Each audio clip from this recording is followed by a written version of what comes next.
Hello, everyone. Thank you for joining us. We're looking forward to having a conversation around the current political climate, the deep divide in our nation that is not new because our nation has been divided before very deeply. But I would say that history points to an equal divide. Today, the division is not equal.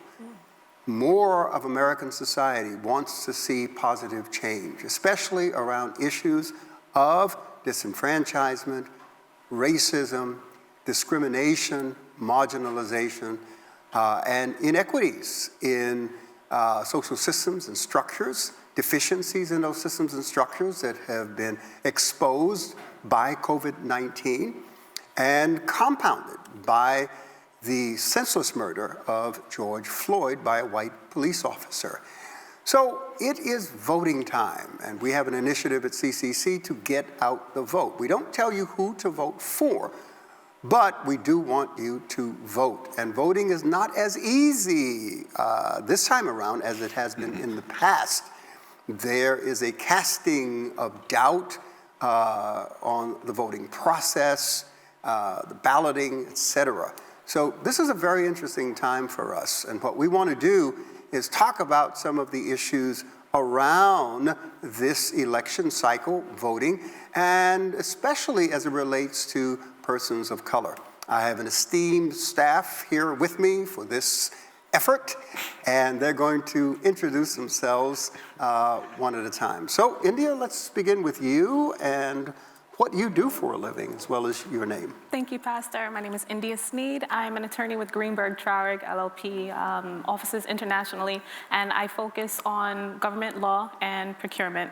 I also do election law here in New York City, as well as throughout the state. But you also, there's more, you also come out of the CCC. Oh yeah, of course, CCC. Yeah, CCC, Brooklyn campus, 12 years strong at least. But you also practice as a district attorney, ADA? Yes, so for 3.5 years, I was an assistant district attorney. I prosecuted civil rights cases, police officers who engaged in misconduct, misdemeanors, felonies. I've been in city council twice, once as a legislative and budget director, then as a chief of staff. I was the executive director of New York State Black Caucus for some time and spent about a year in the mayor's office. So you about to cut your resume short. That's an extensive resume. No, don't do that. Boom. No. That woman is on it. We're proud of you. We're really proud of you. You're homegrown, part of our community, and what you've done in this short time with your life and with your skills and talents. Thank you. Thank you. We're proud of you. Thank you. Lisa. I didn't want you to cut yourself short, that's why. Hey. But I was saying, I didn't want she needed to give all that information. I agree. So that, I agree. You want it all out there, especially as a young black woman. Thank you. We take pride in that. Yes. Lisa Purville. Yes, I feel honored to follow such an amazing young black woman right here. But my name is Lisa Purville. I am a banker at Wells Fargo Bank. That's a different conversation. That's okay. Completely different We'll give it that. conversation. Yes. I'm a relationship manager there, so I pretty much help customers just kind of achieve whatever financial goals they may have in areas of lending, investment, and money management. Outside of that, I volunteer here, I would say, as a minister. I'm very happy to do so. Been with the ministry for almost, I would say, about 20 years now. So It's been a wonderful journey in school now. Yeah, currently enrolled for your master's. Currently enrolled for my master's Yes. in Christian Studies, and God willing, this will be my last semester, December 11th, to be specific. Yeah. And Dallas Theological Seminary, and so I'm very excited. Excellent, excellent. Very interesting. Yes. And we saved the best for last. Of course. EJ. I'm Pastor Jamaal. No, get out of here. So this conversation is about voting, and I'm excited. And it's funny because my father and I were talking, and I'm doing all this discussion, all this conversation about voting and registering for voting and stuff like that. And my dad said, "Are you registered to vote?" I said, "Yeah, I registered when I was 18. I'm good." Not realizing through this process where we are now, we need to register again. You know, so I'm like, oh man, I'm like, how am I having this conversation? Weeks at a time. We just got off a Zoom call with the young adult and Cultivate, and talking about register and vote, getting out there to register to vote, and I need to register myself. Well, that's some of the assumptions that we make about voting, that we register once and that's it. and that's not true.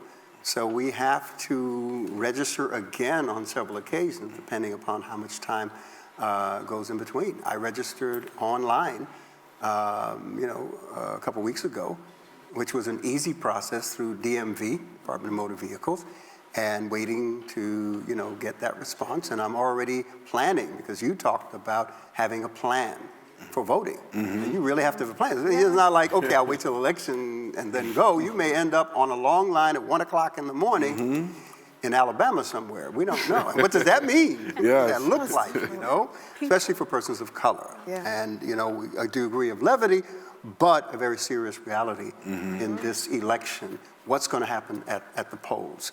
So where do we begin? Why is this election so important, specifically to persons of color?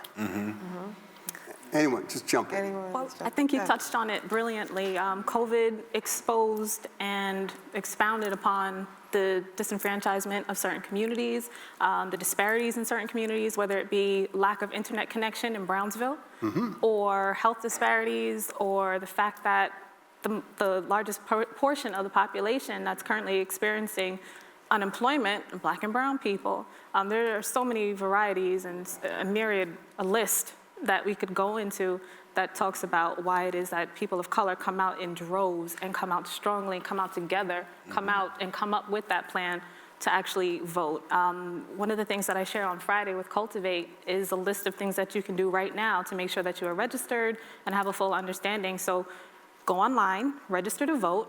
You can do a simple Google search, am I registered to vote? You'll fill it out, you'll get registered. In New York State, that deadline is October 9th. I believe that's this Saturday? Yeah, it's coming up. October 9th. If you are not registered by October 9th, you will not have an opportunity to vote. If you are currently on probation, you can vote. If you are completed with your parole, you can vote. If you are currently on parole, unfortunately, this is not an election that you're going to be able to participate in, but I encourage you to go and get registered thereafter. Also, knowing your poll site. If you are doing early voting, you need to know that the poll site is likely different. If you're doing voting on November 3rd, that is going to be a different poll site from the early voting site. Some other things to take into contemplation: the absentee voting. You need to request your absentee ballot by October 27th. That is October 27th, your request needs to be made, and that ballot needs to be back by November 3rd. You can bring it back in person by November 3rd, or it has to be postmarked by the post office by November 3rd, and there's a strong recommendation that you use 2 stamps to mail it in. Cover it just in case. Yeah. And something that you said is very, very important. You talk about if you're on parole, et cetera. And we're aware that for those who are incarcerated, especially the high number of Black and brown young men who are incarcerated as a result of certain issues within our, system of jurisprudence, a racialized criminal justice system, racialized policing system, it applies to us. So it's not like, this is something we just take for granted. Because when you go into prison, you lose your rights. You become the property of the state. Quite literally. And you can't vote. So if a high number of us are there, that's going to affect election outcomes. And election outcomes affect the quality of our life, right? Let's talk about that. Well, then one of the things that even as I'm thinking, it's just also the uncertainty of the future. And I think sometimes what comes with that is the emotion that comes with that. And something that you guys have been saying so much over the last few Sundays is just kind of the education and why it's so important to not vote out of emotion. And when you look back through our history and you see how certain people come to power, like especially I've been reading a lot because I'm in school, especially just looking at early Roman history and seeing out of an uncertain future why certain people rose to power because of just the people really just like needing to cling on to like a savior. Like who's going to rescue us out of this situation? How are we going to get out? And you can really lose yourself or lose your intelligence in this as you're going along and saying like, okay, I'm just gonna go with this person but if we don't, like you say, take the time to educate ourselves and down not just the president, vice president, like that's almost like maybe for some people not easy, but you know, it might be a given or not, but just down to the local, very local level, like how the things that affect your community. You know, you can't call your senator, you know, right away to kind of help you take care of something, maybe a local issue. You know, do you know who do you call? Right. And has this person been advocating for you this whole time? You know, and that. And that's important too. On this November 3rd ballot, it's not just Donald Trump or Biden. There is a litany of judges that are running. There are New York State Assembly members, New York State senators that are running. And it's very important that we vote at the local level also, because those bumps on the road, that's your senator, that's your council member. Even finance. family court judges. Family court Yeah, judges. people don't even realize that we're voting for those judges, and yet you're going to family court because you got baby mama drama, Right. and you could have voted for a Right. different candidate. But isn't there a difference even between like the senator that we see, like that's Got state senator, ruling local over like senator. the packages Right, and your actual right. local senator, which years ago, I'll be honest, like I didn't even, maybe like 10, I'm like, wait, what is happening? Like there's two different, because you almost forget what you learn in school, and now you're thinking like, oh no, this is very important. Like to, who is my local senator? Very Yeah. important. And when you think about local judges, it's connected to the Supreme Court judge. Right. Because how the Supreme Court is stacked in terms of their worldview, their social perspective, it's going to affect decisions that are made in the lower courts. Right. Whether it's on a state level, city, county, local level, and the majority of black and brown men who are incarcerated, all right, they're not in federal prison. They're in state and local prisons. Right. That's where the majority. So, you know, all right, it's great that the president, you know, our current president put something in motion to address the inequities. It's a great first step, which is what it was called, but it only impacted those in federal prison.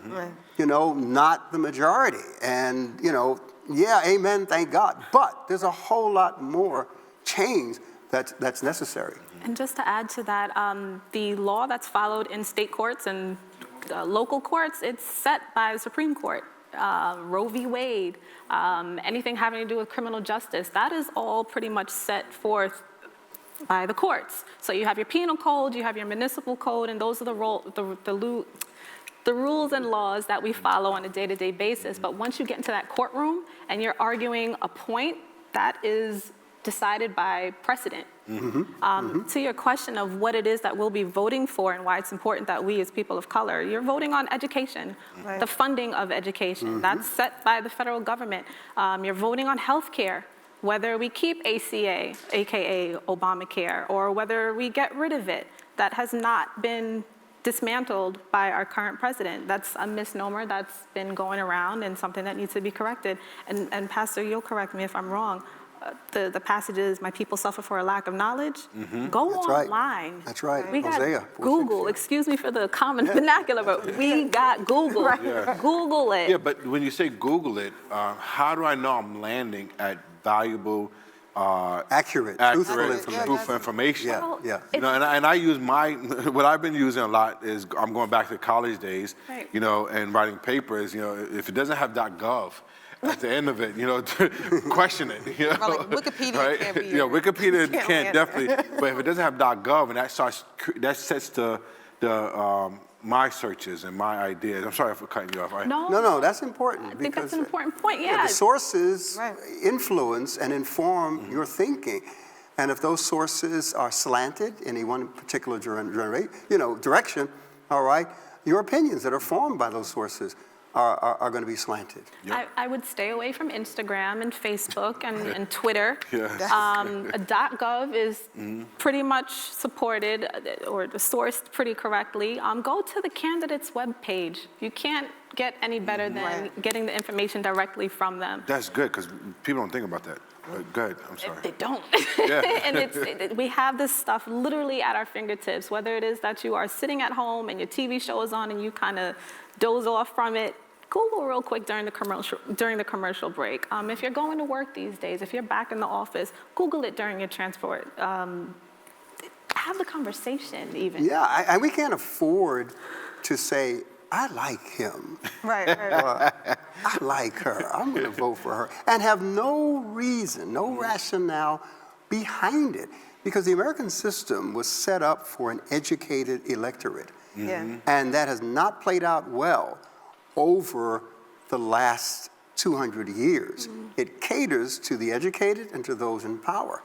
Because remember, American literacy over time, got higher and higher. But for the most part, the elite were the ones who were really controlling the narrative, which brings us to the fact that you have the Electoral College, right? You have the popular vote. Right. And there's a distinction because although Hillary Clinton, regardless of whether you wanted to vote for her or not, she had the popular vote, but the Electoral College put Donald Trump in office. Not fully and completely, but at the end of the day, the decision is made. What's the difference between those two? So the Electoral College was set up so that there would be some sort of equity among states. You have a state like California or Texas, which is huge, has a great number of people and constituency there. Then you have a state like Rhode Island. or Delaware. Should California, who's all the way on the West Coast, decide what happens in Rhode Island? Should a Texan decide what happens in Rhode Island? So the way that they tried to balance things out is that each state was given or allocated a number of electorates. I'm not sure how many electorates are allocated to each state, so excuse me, but it was just to bring some balance. So you might have California vote unanimously for candidate A, but the electorate somehow, and I'm not sure how either, that math is complex. How it goes way down. And I will tell you, because it's a little complicated, but you can look it up. This is where, again, Google comes into play. All right, you could look it up and have a better understanding. I didn't want to put you on the spot, but there is a distinction between the But two. here's an added piece to that. If a state unanimously votes for a particular candidate, the electorate is supposed to support that popular vote. That didn't happen in 2016. And that's where we have something of an issue and something to be aware of and conscientious of going into November 3rd. And see, that's problematic with our Christian social ethic because we swear up and down that America is a Christian nation. It is Christian ceremonially and it is Christian culturally. But constitutionally, we're not a Christian nation. Because if we were, then there would be a specific social ethic that would hold the nation accountable across the board, such as the life and dignity of the human person. Amen. All right, that affects policies, practices, procedures, how we treat people. All right down to issues of abortion, right up to old, seniors and all of that. People who are disenfranchised and marginalized again.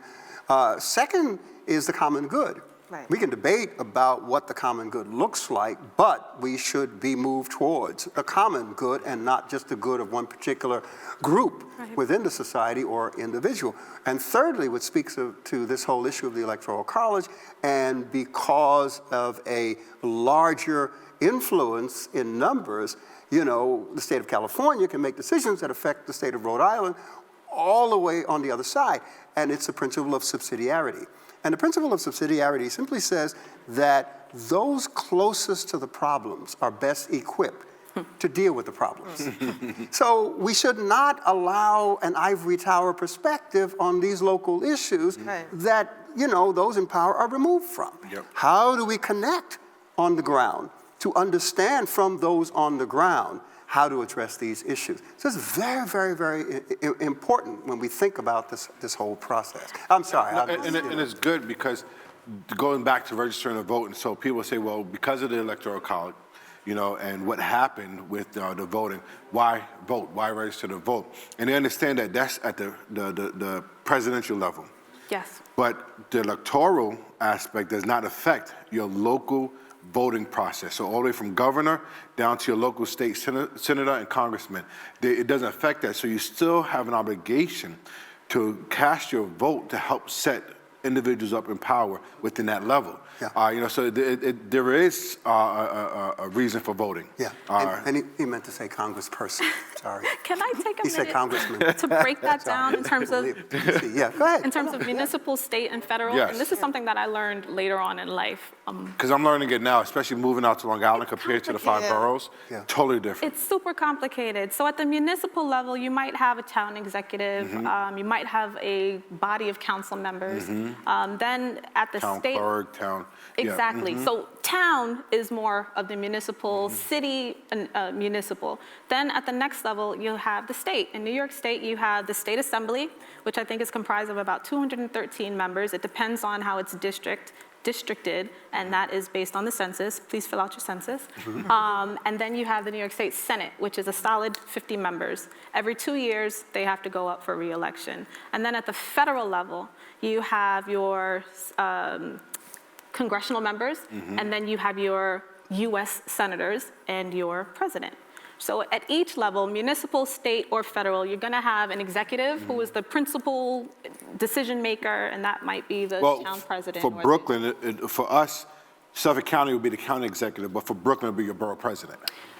Not true, actually. So the borough I'm saying president. that's how people to help In people terms of leadership. understand Okay. leadership. I would Yeah, go with leadership. mayor. I'd go with mayor, more so. Yeah, you're right. You're right. Yeah, you're right on that level. Yes. But it's very similar in terms of the titles, having an executive and a body at large that helps to legislate. Yes, you're right, Di. And that helps financially.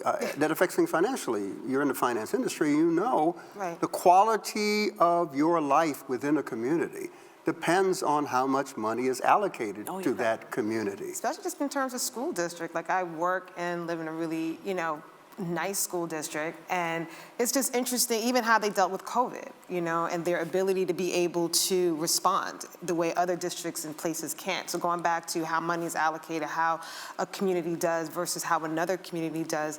And if we are not tuned in to, who we're voting for, and something that you said key before about, in terms of the research, one of the things I started doing maybe like about 2 years ago was actually going back to see what people voted for in their, prior, to see their history versus so I looked on their page and I said, all right, so people say a lot of lofty things, but what did you do when you had the power to do it?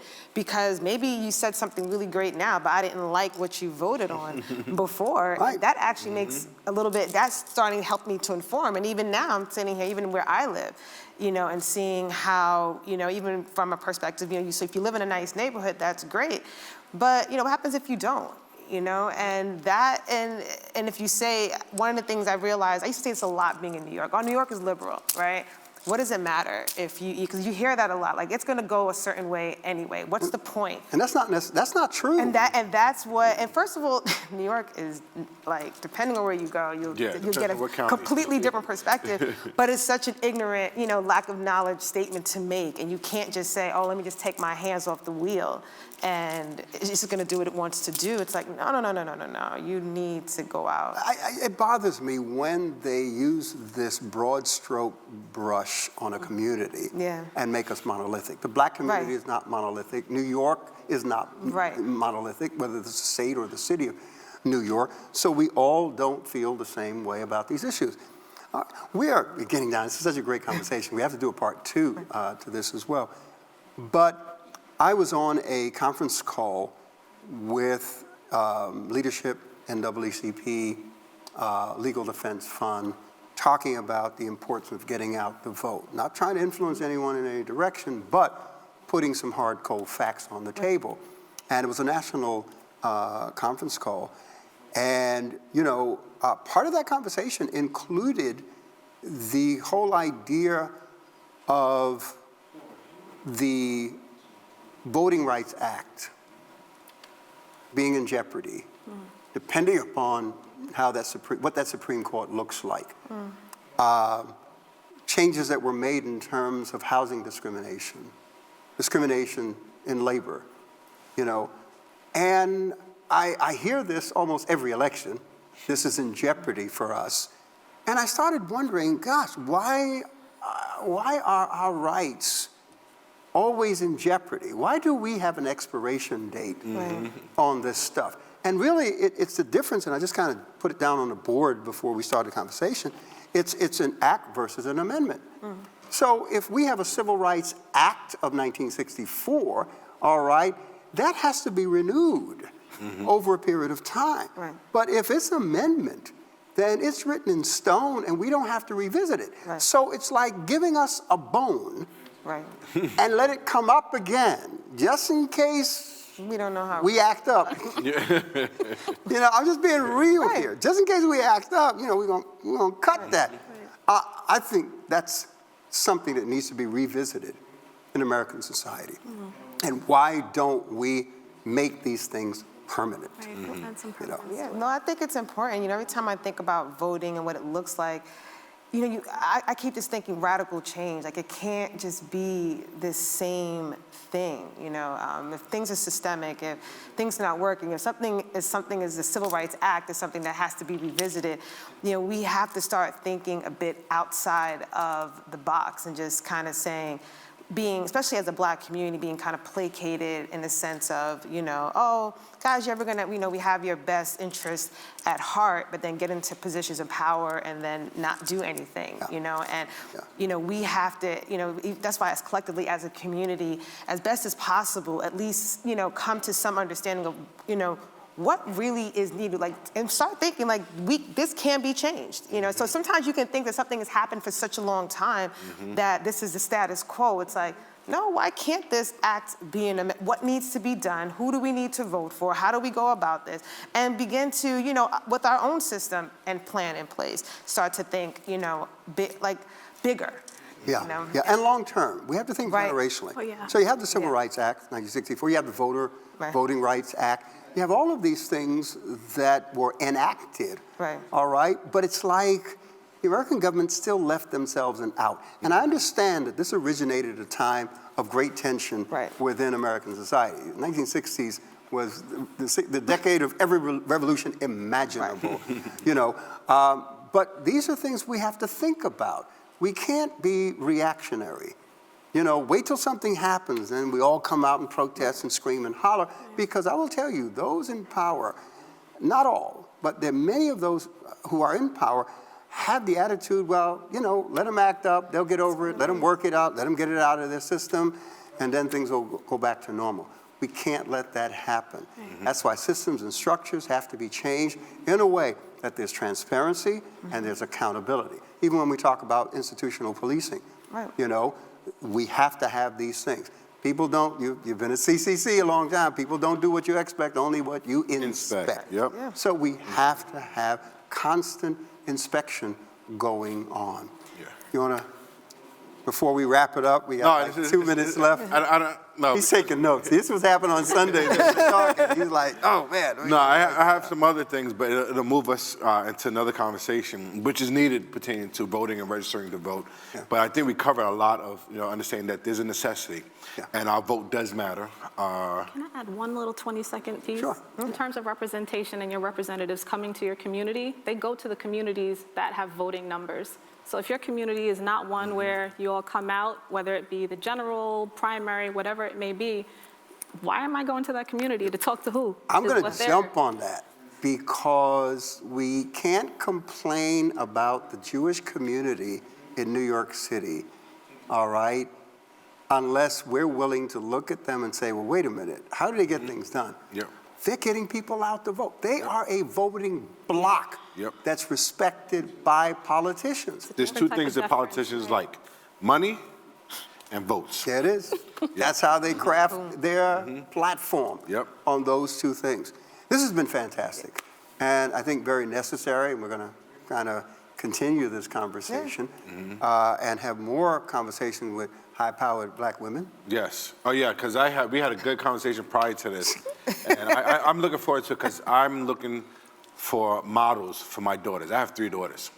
And, they had their mother, but it's still good to see, that's mommy, and that's how we tend to be with our parents. That's my dad. Everybody says, how is it living with Dr. Bernard? That's my dad, But to have other models of individuals that are strong, powerful, but yet they have this, I don't mean to sound ghetto or okay, let me just make it pedestrian.